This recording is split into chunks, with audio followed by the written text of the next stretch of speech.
मेरा प्यार भरा राधे राधे। इस वीडियो में सभी सनातनी बड़े ध्यान से सुनेंगे। इस वीडियो में हम चर्चा करेंगे देवशयनी एकादशी के विषय में। और हाँ, सबकी जो परेशानी है, प्रॉब्लम है कि लक्ष्मी घर में टिकती नहीं है, आती नहीं है, इसके संदर्भ में भी देवशयनी एकादशी के दिन हम क्या कर सकते हैं, ये मोस्ट इंपॉर्टेंट आपके लिए वीडियो होने वाला है। तो आप सबसे मेरा निवेदन है कि आप जो व्रत करते हैं वो भी, और जो व्रत नहीं भी करते हैं, वैसे करना चाहिए फर्स्ट ऑफ ऑल कि हम लोग व्रत करें। नहीं भी करते हैं तो ये उपाय आप अवश्य करें, जिससे आपके परिवार, सनातनी परिवारों में सुख समृद्धि बनी रहे। तो ये बहुत आवश्यक एक वीडियो है। इस वीडियो को तो देवशयनी एकादशी, आषाढ़ मास की शुक्ल पक्ष की एकादशी को हे कृष्ण किस रूप से, किस नाम से जाना जाता है, क्या उसका फल है, कृपा करके हमको बताइए, ऐसा धर्मराज ने कहा। तो भगवान श्री कृष्ण ने कहा, हे धर्मराज, जो प्रश्न आप कर रहे हो यही प्रश्न एक बार देवर्षि नारद ने ब्रह्मा जी से किया था।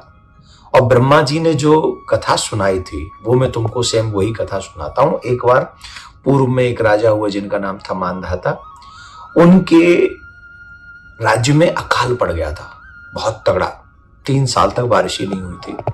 तो अकाल पड़ गया। जब अकाल पड़ गया तो उन्होंने जाके, एक ऋषि थे अंगिरा, ब्रह्मा जी के पुत्र हैं, उनसे पूछा कि मेरे राज्य में क्या हुआ। तो उन्होंने कहा कि देखो, ये सतयुग है, यहाँ छोटे से पाप को भी बहुत बड़े रूप से दंड मिलता है। ये सतयुग है ना। कलयुग में, ध्यान से सुना, ये भी बात मोस्ट इंपॉर्टेंट है, सतयुग में छोटा पाप करोगे तो उसका दंड भी बड़ा मिलेगा। और कलयुग में बड़े से बड़े पाप को भी परमात्मा इसलिए क्षमा कर देते हैं कि कलयुग का प्राणी है, छोटा सा दंड देते हैं। तो इसका मतलब है, बड़ा सत्कर्म, अगर छोटा छोटा सत्कर्म भी करेंगे, एकादशी का व्रत करेंगे, तो सहज में हमारा कल्याण हो सकता है। अब इसका मतलब नहीं पाप खूब करो, पाप करोगे तो छोटा भी दंड मिलेगा। तो कलयुग में वो लोग बड़ा दंड सहने योग्य थे, सतयुग में हम लोग छोटा, वो कोरोना भी नहीं सह पाते, समझ रहे हैं ना। तो इसलिए पाप से निवृत्ति, दूरियां बना के रखें और अच्छाई को ज्यादा से ज्यादा करें, जिससे कलयुग में छोटा नाम आधार, छोटा सा नाम जपो और कल्याण हो जाएगा। इतना बड़ा फल लाभ है कलयुग में। तो इसलिए बोले, तुम्हारे राज्य में कोई ना कोई कार्य तो ऐसा हो रहा है जो नहीं होना चाहिए। तो उन्होंने बताया कि कुछ ऐसा हो रहा है। तो बोले, महाराज मैं क्या करूं उस प्रजा को दुख से बचाने के लिए। चारों तरफ त्राहिमाम मचा हुआ है, अकाल के कारण लोगों को कष्ट सहन करना पड़ रहा है। तो उन्होंने कहा कि देखो, आषाढ़ मास की शुक्ल पक्ष की जो एकादशी है ना, जिसे देवशयनी एकादशी कहते हैं, तुम उसका व्रत करो। तुम उसका व्रत करोगे तो निश्चित तौर पर उसका फल मिलेगा तुम्हें। तो राजा ने ऋषि के कहने से व्रत किया एकादशी का, देवशयनी एकादशी का व्रत किया। तो व्रत पूर्ण होते ही ऐसी कृपा हुई भगवान की, उन्होंने बड़े विधि विधान से किया, भगवान का अभिषेक किया आदि आदि, और फिर रात्रि में जागरण किया और जागरण करके भगवान को मनाकर भगवान की ऐसी कृपा ही, मूसलाधार बारिश हुई। और राजा ने जिस उद्देश्य से कार्य किया था, तो वो कार्य क्या था, उद्देश्य क्या था? उद्देश्य ये था कि मेरे प्रजा का जो कष्ट है, अकाल के रूप में जो पड़ा हुआ है, जो भोजन इत्यादि की व्यवस्था नहीं हो पा रही, वो दूर हो जाए। तो बारिश हुई और वो सब दूर हो गया। इसका मतलब है, जो मैं उपाय बताने जा रहा हूं आपको, कि आपके घर में लक्ष्मी आए और टिके, उसका फल ये देख लो। ये कथा भी यही हमको बता रही है। तो ये कथा हो गई। तो अब हम ये बता देते हैं कि एकादशी का फल तो ये होगा कि जो मांगोगे, जिस भावना से रखोगे, वो भावना आपकी पूरी होगी। नियम से तो शर्त इतनी है कि नियम फॉलो किए जाए, पूरे विधि विधान से इसका व्रत किया जाए, ब्रह्मचर्य का पालन किया जाए, सत्य बोला जाए, भूमि पर हो सके तो शयन ही न किया जाए, दिन में तो बिल्कुल भी शयन न किया जाए। क्या करते, व्रत भी करते हैं, खूब 4-5 बार खा भी लेते हैं, और भोजन नहीं करते पर अलग अलग चीजें बहुत खाते हैं। तो ये थोड़ा सा व्रत का सा माहौल बनाकर रात्रि में हो सके तो जागरण करें, और उसके बाद भगवान का अभिषेक भी पहले करें स्नान के बाद। तो संकल्प लें कि हम व्रत करने वाले हैं, हम इस कार्य को करने वाले हैं। तो इस चीज को संकल्प करें, मेरा नाम यह है, मेरा गोत्र यह है, मैं देवशयनी एकादशी का व्रत कर रहा हूँ। तो देवशयनी एकादशी अपने आप में बहुत बड़ी है। इसे हरिशयनी एकादशी भी कहते हैं। भगवान नारायण 4 महीने के लिए विश्राम करने जा रहे हैं, जिसे चातुर्मास कहते हैं। साधु संत यात्रा भी बंद कर देते हैं इन दिनों में शुभ कार्य करना बंद कर देते हैं। और हाँ, एक बात है, यात्रा भी नहीं करनी चाहिए इन 4 महीनों में। लेकिन ये सारे तीर्थ जो है 4 महीने कहा के बस जाते हैं, बोले ब्रज में आकर बस जाते हैं। तो इन दिनों में ब्रज में वास करने का बहुत बड़ा, ब्रज की यात्रा करने का बहुत बड़ा लाभ होता है। तो श्रावण मास में आपको मालूम ही है, भगवान भोलेनाथ के पार्थिव शिवलिंग का निर्माण होने जा रहा है और शिव महापुराण की कथा होने जा रही है। समय मिले तो ब्रज की यात्रा कीजिएगा और अपने हाथों से पार्थिव शिवलिंग बनाइएगा। ये तो खैर मैंने एक मैसेज दे दिया। अब मैं आपको उपाय बताता हूं। पहले आप सुने ये उपाय जिससे आपके घर में लक्ष्मी ठहर जाए।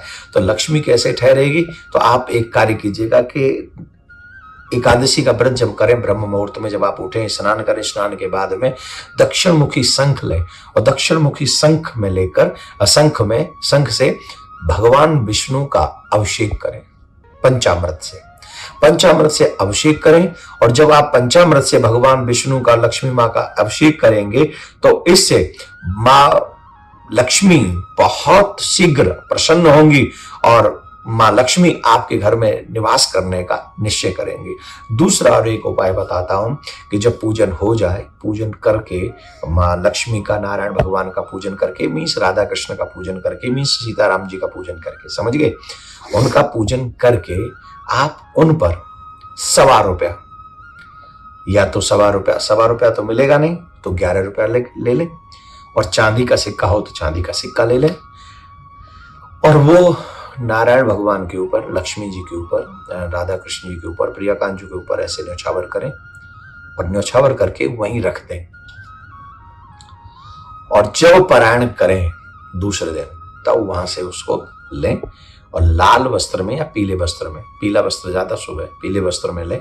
भगवान को पीला रंग ज्यादा पसंद है, नारायण भगवान को, तो पीले वस्त्र में बांध कर वो जो धन है वो पोटली ले और वो जहां आप धन रखते हैं, तिजोरी कहते हैं, खजाना कहते हैं, जो भी कहते हैं, वहां रख दे।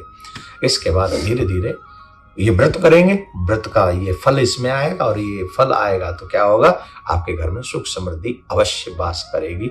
ऐसा हम संतों का मत बता रहे हैं, ठीक है ना, ये बात ध्यान रखें। अब सभी देवसैनी एकादशी का व्रत कीजिएगा, ये उपाय कीजिएगा, ज्यादा रिश्तेदारों को ये उपाय पहुंचाइएगा जिससे उनके घर से लक्ष्मी का जो क्लेश है वो मिटे और वो सुख समृद्धि को प्राप्त करें। माँ लक्ष्मी, प्रियाकांत सरकार आपके ऊपर कृपा बनाए रखें, आपके घर में सुख समृद्धि, निरोगी काया को आप प्राप्त हो, ऐसी प्रार्थना करता हूँ। राधे राधे। हमारी एकादशी बाद में क्यों आती है? कुछ लोग पहले एकादशी रहते हैं। जिस एकादशी को हम लोग नहीं रहते, ध्यान से सुनना, आज वही एकादशी है जो हम नहीं रहते, आज है।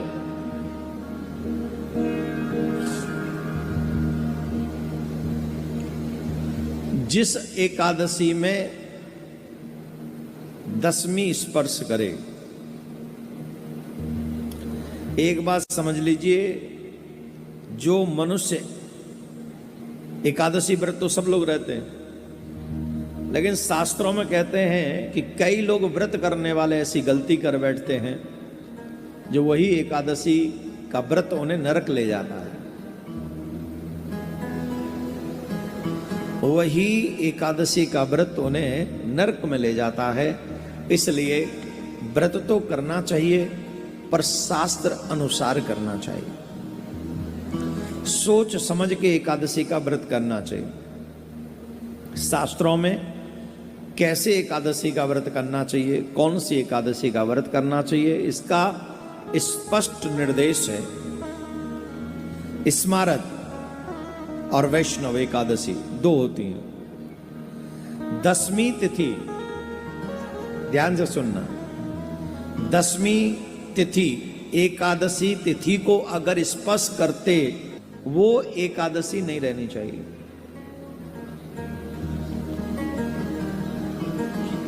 आपने देखा होगा मोस्टली कई बार ऐसा होता है कि 10वीं में एकादशी प्रारंभ होती, स्पर्श हो जाता दोनों का।